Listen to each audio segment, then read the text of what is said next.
Mbifurije ibihe byiza abakunzi b'Ishya News TV, nizere ko mukomeje kumererwa neza cyane ndetse nanabifurije kugira weekend nziza cyane ndetse mbifurije impagarike n'ubugingo. Turi kuwa gatandatu ku itariki 13 z'ukwezi kwa 9 umwaka w'2025. Mwese mbaye ikaze muri izi gahunda z'aya makuru agezweho muri kano kanya, aho tugiye kurebera hamwe ibikomeje kuvugwa ndetse n'ibikomeje kugenda bigaragara. Uranyemerera muri aya makuru nkubwire yuko kugeza amagingo aya ngaya igihugu cya Repubulika ya Demokarasi ya Kongo ndetse n'umutwe wa 23 idoha muri Katari, impande zombi zamaze kwemeranya ibikorwa bigendanye no guhererekanya imfungwa. Ni mu gihe iyi ngingo bivuga ko ari nimero ya mbere yatinzweho mu ngingo zaganiriweho cyane nyuma y'uko intumwa zombi zoherejwe idoha muri Katari mu minsi ishize, ariko kandi gahunda igendanye no guhagarika imirwano ikaba ikomeje kuba ingorabahizi. Ibaye kandi mu gihe umutwe wa 23 uherutse gutangaza neza ko udateze kongera gusubira mu biganiro nyirizina, mu gihe by'umwihariko amahame yasinywe n'umuri ku mpande zombi atari yatangira kubahirizwa. Muri aya mahame kandi harimwo ko 23 yagombaga guhabwa imfungwa ziganjemo z'abanyamuryango bayo ndetse nabiganjemo kuba abayoboke babo bizagera kuri 700 batigeze bafungurwa na leta ya Kinshasa. Ibi byose tugiye kubyinjiramo muri kano kanya, hanyuma ndakubwira yuko umwe mu bajenerali bakomeye cyane hano ku butaka bwa Kongo akoreraga muri Uvira yamaze kwitaba Imana. Hari n'andi makuru menshi cyane akomeje kugenda avugwa, rero nyemerera tuyanyuremo muri kano kanya. Ikaze kuri mwese mukomeje kudukurikira, kwa dukurikiye bari mu Rwanda, mu mujyi wa Kigali, Iburasirazuba bw'u Rwanda, ibirengera bwaryo, amajyepfo ndetse n'amajyaruguru, abadukurikira muherereye mu bice bigiye bitandukanye, mwese mbifurije ibihe byiza, mbifurije no gukomeza kumererwa neza cyane. Ari ubwa mbere ugeze hano, nyamuneka reka nkubwire ngo tanga igitekerezo kandi like amakuru n'ibiganiro byacu unabisangize ku nshuti zawe. Twibanda ku makuru agezweho agendanye n'umutekano, politike, diplomasi ndetse n'ibindi bigiye bitandukanye. Kanda subscribe ku Ishya News TV kugira ngo ubu wa mbere mu bazajya badukurikira, ubu wa mbere mu bazajya babana natwe muri gahunda z'amakuru tudahwemba kubategurira ndetse no kubagezaho muri rusange. Ikaze rero, nyemerera by'umwihariko tuyahere kuri iyi ngingo nyamukuru, ingingo yaje kwishimirwa n'abatari bakeya mu basanzwe bakurikirana ibibera hano ku butaka bwa Repubulika Iharanira Demokarasi ya Kongo, nk'uko bikomeje kugenda bigaragara cyangwa se nk'uko bikomeje kugenda bitangazwa. Amakuru yihuta cyane, amakuru akomeje kugenda by'umwihariko agaragara nuko leta ya Repubulika ya Demokarasi ya Kongo ndetse n'umutwe wa 23 byemeranyijwe kuri gahunda igendanye no kurekura imfungwa.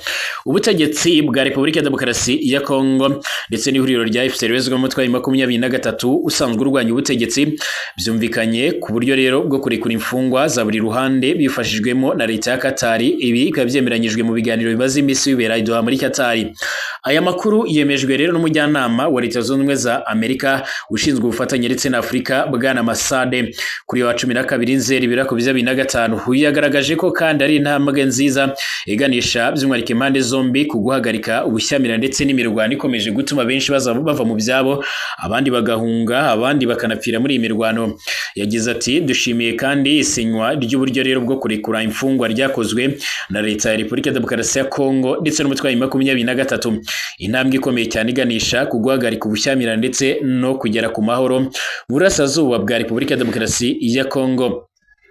Bwana Bless kandi yanasobanuye ko hashingiwe kuri ubu buryo rero komite mpuzamahanga ya Croix Rouge by'umwihariko iza umuhuza bikorwa by'umwihariko mu byo gushakisha imfungwa ndetse imfungwa za buri ruhande, kuzigenzura ndetse no kuzirekura. Ati, turashimira byimazeyo umurimo rero ukomeye cyane ukomeje gukorwa na Katari ndetse na Croix Rouge muri gahunda, kandi dushishikariza impande by'umwihariko gushyigikira by'umwihariko kuri intambwe mu gutera izindi zigana ku masezerano y'abaho ya nyuma. Kurekuriza imfungwa ni imwe rero mu ngingo zigize amahame ya leta ya RDC ndetse na AFC byashyizeho umukono ku itariki ya 19 Nyakanga, gusa by'umwihariko gusa ntabwo yaje kubahirizwa cyangwa se kubahirizwa kwayo ndetse no kudahagarika imirwano byakereje gahunda yo gusinya amasezerano y'amahoro. Mu kwezi gushize kandi impande zombi by'umwihariko zohereje intumwa muri Katari kugira ngo zirebe by'umwihariko uburyo imbogamizi zatumye izi ngingo rero by'umwihariko zitubahirizwa zikurwaho, hanyuma ibiganiro by'amahoro bitangira ubwo ngubwo nk'uko bigaragara. Yari yagaragaje ko kandi mu gihe imfungwa zigera kuri 700 zirimo abanyamuryango bayo n'abakekwa kuba abanyamuryango bayo by'umwihariko zitararekurwa idashobora kujya mu biganiro by'amahoro bishingiye ku mahame yasinywe. Inyandiko y'aya mahame kandi yagaragazaga ko ingingo zayo zagombaga kubahirizwa bitarenze ku itariki 29 Nyakanga, ibiganiro by'amahoro kandi bigatangira ku itariki 8 Kanama, amasezerano y'amahoro kandi agasinywa bitarenze ku itariki 18 Kanama umwaka w'2025 nk'uko bigaragara. Nimwe mu ngingo kandi impande nyinshi cyane zamaze kugenda by'umwihariko zigira icyo zivugaho, haba ibitangazamakuru mpuzamahanga. Hari bamwe bamaze iminsi bakurikiranira hafi ibibera ku butaka bwa Kongo, maze bashimangira ko rwose iyi ari intambwe nziza ishobora kuzatuma impande zombi zigera ku masezerano y'amahoro, bigizwemo uruhare n'izi impande zombi nk'uko amakuru akomeje kugenda atugeraho abivuga, cyangwa se nk'uko bikomeje kugenda bitangazwa. Reka nkomereze kuri inkuru y'umubabaro nk'uko bikomeje kugenda bigaragara. Impanuka ebyiri z'ubwato zabereye mu ntara ya Equateur muri Repubulika Demokarasi ya Kongo zishe abagera ku 193 mu gihe abandi benshi cyane bagishakishwa barohamye mu buryo bukomeye cyane.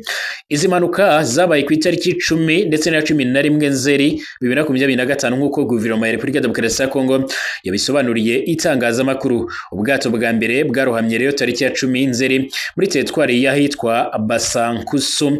Ubwo rero bwagonganaga n'ubundi abantu bagera kuri 46 biganjemwo abanyeshuri barapfuye, hatabarwa abagera ku 10, abandi benshi baburirwa irengero, gusa umubare wabo ushobora by'umwihariko kwiyongera kuko utigeze uvugwa neza. Bivuga ko kandi impanuka y'ubu bwato yatewe nuko bwari butwaye abantu barenze ubushobozi bwabwo ndetse no kuba bwarakoraga by'umwihariko urugendo mu mwijima kuko hari mu ijoro. Umuyobozi wa societe civile ikorera by'umwihariko muri Basankusu yitwa Nelson Joseph Kayoko Londo yagize ati gutwara ubwato mu ijoro rero ntibyemewe, ariko by'umwihariko ntibibasha kubahirizwa. Impanuka by'umwihariko ya tariki ya 11 Nzeri yo yabaye ubwo rero ubwato bwari butwaye abagenzi hafi bagera ku 500 bwafatwaga n'inkongi borohama rero mu ruzi rwa Kongo ahaherera muri teritwari ya Rukorera. Leta yashoboye by'umwihariko gukura mu mazi imirambo igera ku 107 itabara abagera ku 209 bakiri bazima. Minisitiri ushinzwe imibereho myiza y'abaturage yatangaje ko mu gihe ibikorwa by'ubutabazi bigikomeje hari abantu bagera ku 146 bari muri ubu bwato batari baboneka. Ku butaka bwa Repubulika Demokarasi ya Kongo ni kimwe mu bice rero bikomeje kurangwamo n'umutekano muke wo mu mazi, usibye no ku butaka no mu kirere bose bamaze kuzamba. Benshi bakurikirana hano ibibera hano ku butaka bwa Kongo bavuga ndetse bakanashimangira yuko ibikomeje kuhabera ndetse n'ibikomeje kugenda bihagaragara byerekana uburyo rero inzego ziganjemwo iz'ibanze zishinzwe umutekano wo mu mazi zishobora kwitwara ndetse n'uburyo zikora, ibituma benshi bamagana ndetse bakanavuga yuko hakwiriye izindi ngamba zikomeye cyane. Muri uyu mwaka hakomeje kugaragara ubwato buremereye cyane bukomeje kugenda bukora impanuka, ibikomeje kwamaganirwa kure n'abatari bakeya. Reka nkubwire ko kandi umwe mu bajenerali bakomeye cyane ku butaka bwa Kongo wakorega muri Kivu y'Amajyepfo yapfuye.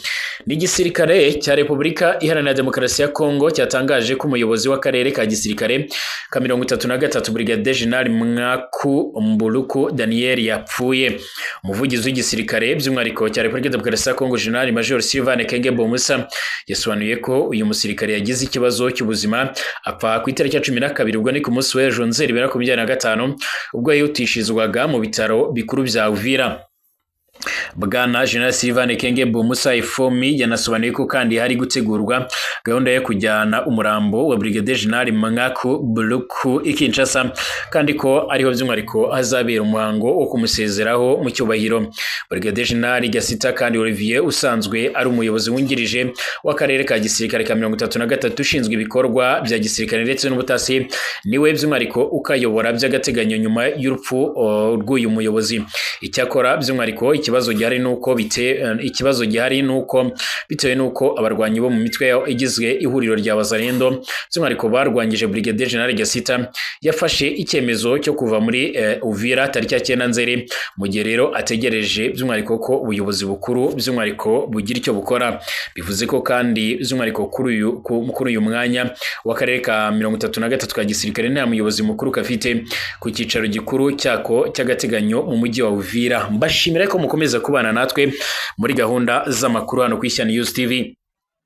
Niba ari ubwa mbere ugeze hano nyamuneka reka nkubwire ngo kanda subscribe utange igitekerezo kandi like amakuru n'ibiganiro byacu nabisangize ku nshuti zawe.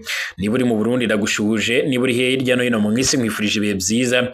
Nyemera tuze kugaruka mu kanya turebera hamwe ibikomeje kugenda bivugwa. Mbifurije weekend nziza, mbifurije n'amagara mazima.